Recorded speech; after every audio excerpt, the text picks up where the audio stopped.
This time of year, our grass usually grabs a little bit because it's real thick. The grass that we have in the cooler times is actually thicker.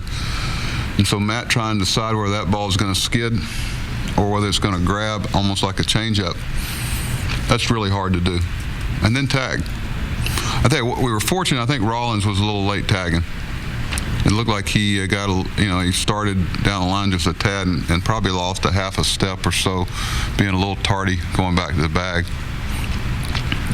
But catching the baseball alone, especially after you've just dove to your left, and a lot of guys would get gun shy there, but he didn't. There were a lot of parts of that play, and then you kick in the time of the game and what it meant. Now this wasn't, the first inning of a nothing game. Of course, he would have done the same thing then.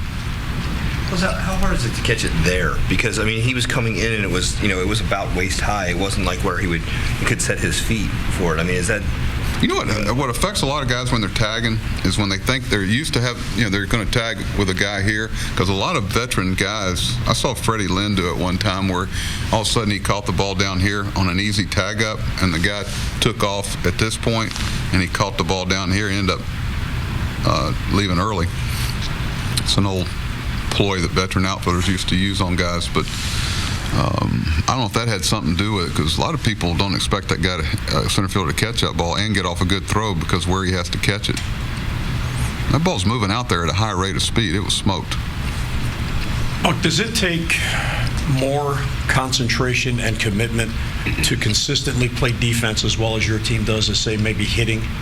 It's a commitment and it's a concentration thing. Hitting, you concentrate that at bat.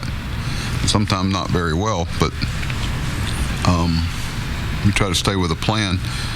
Defense requires a lot of discipline, and especially in those conditions. To play that type of defense in the conditions we've been playing in, it's pretty impressive from my standpoint.